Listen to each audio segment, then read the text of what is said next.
வெற்றிலை வராகித் தாயின் வெற்றி வாக்கு இது. என் தங்கமே, உடனடியாக தாமதிக்காமல் கேட்டுவிடு என் குழந்தையே. என் சொத்துக்கள் எல்லாம் போய்விட்டன. இனி நான் என்ன செய்வேன்?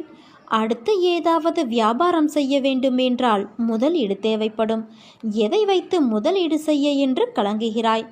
யாரிடமும் இல்லாத மிகப்பெரிய சொத்து உன்னிடம் இருக்கிறது. அதை வைத்து நீ இழந்ததற்கும் மேலாக அதிகமாக சம்பாதிக்கலாம். என்ன சொத்து என்னிடம் இருக்கிறது? நான் தான் எல்லாம் இழந்து பிச்சைக்காரனை விட கேவலமான நிலையில் இருக்கிறேனே என்கிறாயா? அதுதான் இல்லை. உன் கையில் இருப்பது உன் அன்னை என்ற அற்புதங்களை நிகழ்த்தக்கூடிய மிகப்பெரிய புதையல்.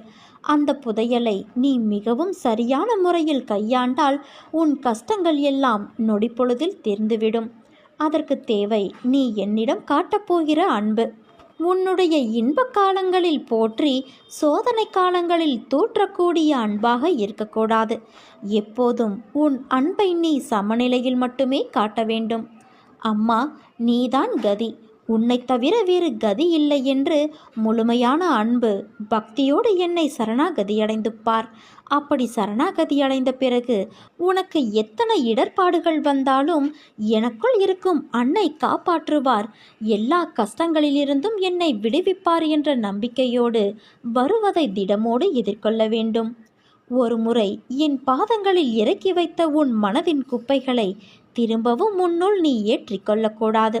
அதற்கு பதிலாக என்னோடு என் அன்னை இருக்கிறார், என் நாடி நரம்பெங்கும் அவர் வியாபித்து இருக்கிறார். அப்படி இருக்கும்போது நான் கவலைப்பட வேண்டிய அவசியம் என்ன? இந்த பிரச்சனைகளையெல்லாம் கிட்ட போனால் மறைந்துவிடும். தூரத்திலிருந்து பார்க்கும்போது பனிமூட்டமாக இருக்கும். எல்லாமே மறைந்துவிடக்கூடியவை என்று தைரியத்தோடு இருக்க வேண்டும். இந்த உறுதியான மனநிலையோடு என்னுடைய நாமத்தை நீ ஜபித்து கொண்டே இரு. அப்போது உன் அன்னையான நான் உனக்கு முன்னும் பின்னும் வருவதையும் உனக்கான பாதைகளை செம்மைப்படுத்துவதையும் உன்னால் உணர்ந்து கொள்ள முடியும். இங்கு எதையுமே எதிர்ப்பதற்காக அல்ல, பொறுப்பதற்கே தைரியம் வேண்டும், உறுதியான நம்பிக்கை வேண்டும். இன்று கிடைக்காவிட்டால் நாளை கிடைக்கும் என்று எதிர்பார்த்து இரு. நாளையும் கிடைக்காவிட்டால் மறுநாள் கிடைக்கும் என எதிர்பார். உன் எதிர்பார்ப்பை தாண்டினாலும் கிடைக்காத போது ஒரு நாள் கிடைக்கும் என்று இரு. நிச்சயம் கிடைக்கும். எல்லாம் இருள் சூழ்கின்ற நேரமாய் உன்னை துரத்தி வருகிறதா? கவலை கொள்ளாதே, அத்தனையும் வீழப்போவது உறுதி. உன் வாழ்வில் இன்னும் எத்தனை நாள் இந்த வேதனையும் துக்கமும் என்ற கேள்வியும் அதில் உன் வலியின் ஆதங்கத்தையும் உணர்கின்றேன். உன் கழுத்தை நெரிக்கும் எல்லா விஷயங்களும் என் கையால் தான் முடியப் போகிறது. நான் அமைதியாயிருக்கிறேன் என்று நீ நினைப்பது சரிதான். ஆனால் என் மௌனத்திற்கும் ஒரு எல்லை உண்டு. நம்பிக்கையையும் பொறுமையையும் இழந்துவிட்டேன் என்று கூறுகிறாயே, உன் மூச்சை நீ இழந்துவிட்டாயா? இல்லையல்லவா? அந்த மூச்சு ஒரு உயிர் வாழ எவ்வளவு முக்கியமோ அதை போலத்தான் உனக்கு உன் நம்பிக்கையும் பொறுமையும். உன் கனவுகள் விரைவில் பூர்த்தியாக போகிறது குழந்தையே. உன் எண்ணங்கள் நிறைவேறும். உன்னை தேடி அதிர்ஷ்டம் வந்துவிட்டது. இது உன் வராகித்தாயான என்னுடைய சத்திய வாக்கு. என்மேல் நம்பிக்கை கொண்டு காத்திரு குழந்தையே. கல் உடைந்து சிலையாக வேண்டுமானால் உளி அடிபட்டுத்தான் ஆக வேண்டும். பிறர் நன்மை பெற வேண்டுமானால் நாம் கஷ்டப்பட்டுத்தான் ஆக வேண்டும். நீண்ட இரும்பு கம்பியாக இருந்த ஒன்றை துண்டாக வெட்டி உளியாக்கி பயன்படுத்துவதைப் போல பிரபஞ்சத்தில் பஞ்சபூதங்களாய் இருந்த உன்னை மானுடனாய் கடவுள் பிறக்க வைத்தது அவன் தன் தேவைகளை உன்னை வைத்து பூர்த்தி செய்து கொள்ளவே. நாம் பயன்படுத்துகின்ற அழகு சாதனம் முதல் அணிந்து கொள்ளும் நகைகள், கட்டுகிற கடிகாரம் உட்பட அனைத்துமே அடிப்பட்டதால் உருவானவை. அனுபவிக்க மட்டுமே நமக்கு விதிக்கப்பட்டு இருக்கிறது. எதற்காக என்று கேள்வி கேட்க நமக்கு உரிமை இல்லை. கேட்டாலும் இறைவன் நம்மை விட மாட்டார். எதற்காகவோ இந்த கஷ்டத்தை கடவுள் அனுமதித்து இருக்கிறார் என நினைத்து சகித்துக்கொள். அதிலும் சந்தோஷம் இருக்கத்தான் செய்யும். உன்னுடைய குருவான என்னை நீ நன்றாக நினைவில் வைத்துக்கொள். உன் கற்பனைக்கு எட்டாத வகையில் நீ விரைவில் வெற்றி பெறுவாய். என்னை முழுவதுமாக நம்பு. உன்னுடைய கோரிக்கைகளை நிறைவேற்றவே உன் அன்னையான நான் இங்கு இருக்கிறேன். என்னை முழுவதுமாக நம்பி முடிந்த அளவு அமைதியாக இருந்தால் கஷ்டங்கள் அனுபவிப்பது பெரிதளவில் தெரியாமலேயே நீ விரைவில் வெற்றி பெறுவாய். அப்படி இல்லாமல் சற்று நம்பிக்கை தளர்ந்து நீ காணப்படும்போது அதனால் வரும் துன்பங்களை தாங்க முடியாமல் நீ வேதனைப்படுகிறாய். எப்படி இருந்தாலும் என்னால் அதை பொறுத்து கொள்ள முடியாது. என்னை நம்பி சரணடைந்தவர்களை நான் எப்போதும் புறம் தள்ளுவது இல்லை. உன்னுடைய கணக்கை நான் எப்போதோ கூட்டி கழித்து எழுதி முடித்து விட்டேன். அதற்கு பிறகுதான் நீ இந்த பிறவியில் என் பக்தனானாய். உனக்கான காலம் நான் குறித்திருக்கும் வரை உனக்கான தெம்பை நான் கொடுத்து வருவேன். எப்படி இருந்தாலும் நீ காப்பாற்றப்படுவாய் குழந்தையே. என்னை முழு மெய்சிலிர்ப்போடு நன்றியோடு ஆனந்த கண்ணீரோடு நீ நினைத்து பார்க்கும் நாள் வெகு தொலைவில் இல்லை. அப்போது நீ பட்ட கஷ்டங்கள் எதுவும் உனக்கு நினைவிருக்காது. யார் யார் எதை வேண்டிக் கொள்கிறார்களோ அதையெல்லாம் பூர்த்தி செய்யக்கூடியவள் உன் அன்னையான நான். ஆனால் பக்தரோ மாறாத நம்பிக்கையோடு என் மீது நம்பிக்கை வைத்து பூஜிக்க வேண்டும்.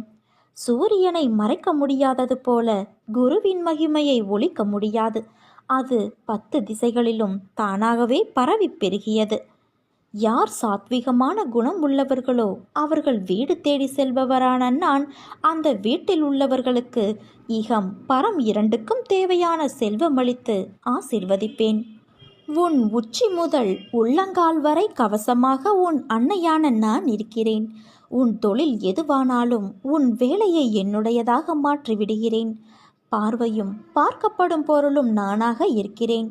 இவ்வளவாக நான் உழைத்து கொண்டு இருப்பதால் பயம் எதற்கு உனக்கு? பரபரப்பு ஏன்? என் மீதே நீ நம்பிக்கை வை. பரஸ்பர அனுகிரகத்தாலேயே நான் இருக்கிறேன். ஆத்மார்த்த அன்பு எங்கு இருக்கிறதோ அங்கு நானும் இருப்பேன். யார் வேண்டுமானாலும் எதை வேண்டுமானாலும் பேசட்டும். உன் பாதையில் நீ உறுதியாக இரு. அவரிடம் நம்பிக்கை வை, இவரிடம் நம்பிக்கை வை என்றெல்லாம் பிறர் சொல்வதை கேட்டு மயங்காதே. முதலில் உன் மீது நம்பிக்கை வை. உன் மீது வைக்கின்ற அசைக்க முடியாத நம்பிக்கையே என் மீது நீ வைக்கின்ற நம்பிக்கையாகும். என்னால் எதுவும் முடியும் என்று சொல், நிச்சயம் அது முடியும். காரணம், உன்னில் இருப்பது நீ அல்ல, உன் வராகி தாயான நான் இருக்கிறேன். அதனால் நீ எதற்காகவும் கலங்கக்கூடாது. கடைசி நிமிடத்தில் கூட இங்கு எதுவும் மாறலாம். அதனால் எதையும் மனதில் சுமந்து கொண்டு நீ வருத்தப்பட தேவையில்லை. நான் உன்னோடு இருக்கும் வரை உனக்கு எதிராக இருப்பவர்கள் என்னதான் ஆட்டமாடி உன்னை ஆட்டம் காண வைத்தாலும் இறுதியில் நான் ஆடும் மாட்டத்தில் அனைத்தும் மாறிவிடும். பிள்ளையே, எதற்கும் கவலையின்றி வாழ்க்கை பயணத்தை தொடர்ந்து நடத்து. படிப்படியாக முன்னேற்றம் தொடரும். நான் செய்த அற்புதங்கள் என் பக்தர்களால் பேசப்படும். துன்பத்திலும் சோகத்திலும் பிரச்சனையிலும் விழுந்து போகிற அனைவரையும் தூக்கிவிடுவதற்காகவே இப்போது நான் வந்திருக்கிறேன். உன் வேண்டுதல் கேட்கப்பட்டது. வருவது எல்லாம் என்னாலோ என்னை தாண்டியோ மட்டும்தான் வரும் என்பதை என் பக்தர்கள் தீர்க்கமாக அறிந்திருப்பார்கள். நல்லதோ கெட்டதோ எல்லாம் நன்மைக்குத்தான். ஒருவன் நோய்வாய்ப்படுவதும் கடும் துன்பத்திற்கு ஆளாகுவதும் எதுவுமே நிரந்தரமில்லை.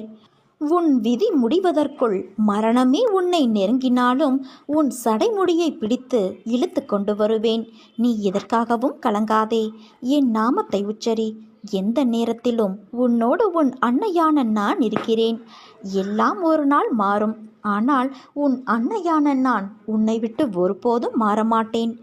என்னிடம் தஞ்சம் புகுந்தவர்கள் எத்தனை ஜென்மங்கள் எடுத்தாலும் அவர்களை நான் தாங்கி நிற்பேன். நான் இருக்க பயமேன்? இது வெறும் வார்த்தையல்ல, என் சத்திய வாக்கு. வருத்தப்படாதே என் குழந்தையே. பல சோதனைகளை நீ கடந்த போதிலும் ஒரு நிரந்தர தீர்வு இல்லாமல் தினமும் அவதைப்பட்டு செல்லும் இடமெல்லாம் மன உளைச்சலுக்கு ஆளாகி வேதனையில் இருக்கின்றாய். குழந்தையே, இவை அனைத்திலும் இருந்தும் நீ விடுபடப் போகிறாய். இத்தனை காலமும் நீ பட்ட கஷ்டங்கள் அனைத்தும் விரைவில் உன்னை விட்டு ஓடி ஒளியும். அனைவரும் வியக்கும் வண்ணம் வாழ்க்கையில் உன்னை நான் உயர்த்தப் போகிறேன். உன்னை விட்டு நான் விலக மாட்டேன். எனக்கு அழிவேது. என் பிள்ளைகள் கவலைப்படும் போது அதை நிவர்த்தி செய்வது என் கடமை. பொறுத்திருந்து இனி நடக்கப் போவதை பார். மகிழ்ச்சியோடு நீ விரைவில் என்னை நோக்கி வரப்போவதை நினைத்து நான் உனக்காக புன்னகைத்து கொண்டு காத்திருக்கிறேன்.